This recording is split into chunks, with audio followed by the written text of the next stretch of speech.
Bom dia, pessoal. Aqui é a professora de História de vocês, Maria. Espero que todos estejam bem e vamos lá para a nossa terceira aula de História. Nas aulas passadas, nós vimos um pouco sobre o que é história, o que a história estuda, qual a sua importância para a humanidade. Nós também vimos sobre o tempo e a história, não foi isso? O que é o tempo, conceitos de tempo, a diferença de tempo cronológico para tempo histórico e qual a sua importância para a compreensão da história, além da gente aprender sobre séculos e sobre os calendários. Hoje nós vamos aprender sobre as fontes históricas e o conhecimento histórico. Vocês devem estar se perguntando, mas por que eu tenho que aprender tudo isso? Sexto ano, basicamente são esses os conteúdos que a gente vê. Vocês precisam entender como a história ela é construída para depois a gente aprender sobre as sociedades, sobre cultura, economia e essas coisas. Além do que tudo isso que a gente aprende na escola, a gente vai levar para a vida. Seja uma operação de matemática, seja um conteúdo de geografia, tudo isso vai fazer parte da nossa vida, então é importante que a gente entenda, que a gente, além de entender, a gente saiba por que é importante. Então, eu trouxe aí uma imagem para vocês, essa imagem para vocês analisarem, para vocês entenderem também que na história a gente analisa, a gente lê imagens. E o que eu consigo identificar com essa imagem? Aparentemente, nós temos uma joalheria que foi assaltada, uma loja de joias. Por que eu acho isso? Porque tá tudo bagunçado. A gente vê que tiveram peças que foram roubadas, o cofre está violado. Nós temos um buraco no piso da loja que dá a entender que os assaltantes entraram e saíram por esse local. Nós temos também uma figura muito interessante aí, que é a figura do detetive. Percebam que ele analisa o local do crime segurando uma lupa. O detetive, ele busca descobrir algumas pistas para identificar quem assaltou a loja. Mas por que eu trouxe? Qual o meu objetivo em trazer essa imagem para vocês? Para dizer que o trabalho do detetive é semelhante ao trabalho do historiador. E quem é o historiador? É aquele que escreve sobre o homem no tempo e no espaço. É o profissional que escreve sobre a história. Então, assim como o detetive, o historiador ele se atenta às pistas, aos vestígios deixados por outras pessoas, e ele utiliza esses vestígios para construir o conhecimento sobre a história. Esses vestígios, essas pistas foram produzidos por pessoas que passaram pela Terra, e nós chamamos vestígios e pistas de fontes históricas. O que quer dizer fonte? Quer dizer origem, nascente, causas. Essas fontes, elas nos ajudam a entender, a escrever sobre a história. E as fontes, elas são diversas. Nós temos uma diversidade de fontes. Nós temos as fontes escritas, as visuais, as fontes orais e as fontes de cultura material. Vou trazer alguns exemplos aí para vocês em imagens. De fontes escritas, nós temos as leis, diários, jornais, livros, carteira de identidade. As fontes visuais são fotos, pinturas, desenhos, cartão postal, esculturas.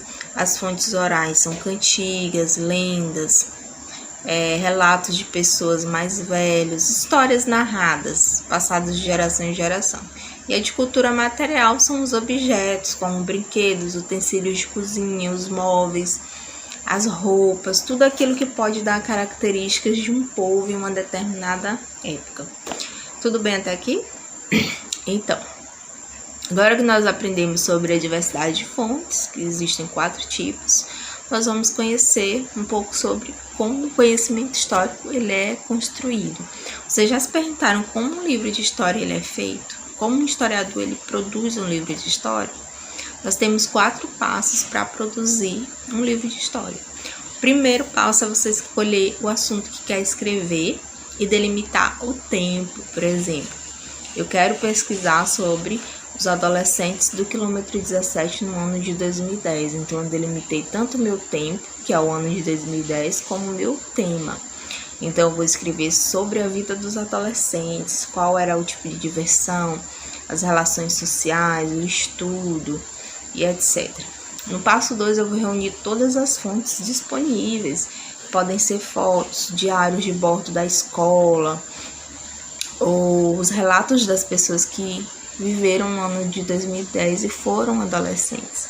Passo 3 eu vou organizar todo esse material que eu tenho e verificar se são fontes confiáveis, né? E aí eu vou começar a escrever sobre o tema. E no último passo, que é o quarto, eu vou interpretar tudo que eu tenho e vou começar a escrever sobre a vida dos adolescentes. Lembrando que o que será escrito por mim não será uma verdade definida. Inclusive, tudo que eu escrever pode ser criticado e pode ser superado por novas pesquisas. Por exemplo, eu posso dizer que os adolescentes no ano de 2010, eles somente estudavam.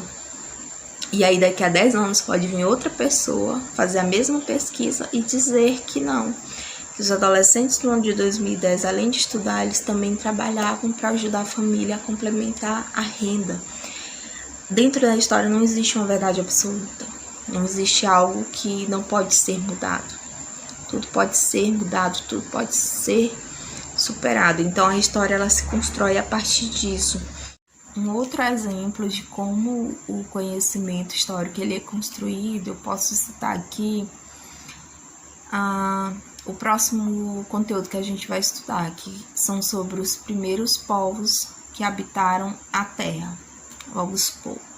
Como que o historiador ele escreveu sobre essas pessoas, já que não existem mais pessoas vivas para relatarem como essas populações viviam.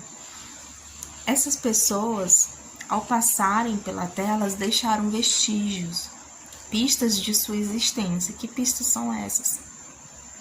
Por exemplo, pinturas rupestres nas cavernas, nas paredes, objetos que eles utilizavam para caça, por exemplo, como machado, flecha.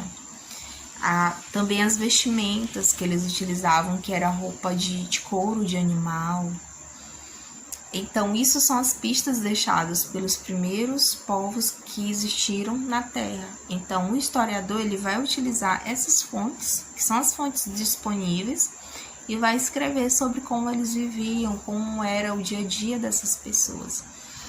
Então, independentemente de ser sobre os povos da Terra, sobre a Revolução Francesa, sobre o governo de Getúlio Vargas aqui no Brasil, tudo que for escrito dentro da história, nós vamos utilizar fontes e tudo aquilo que é construído pode ser mudado, porque não existe uma verdade definida dentro da história.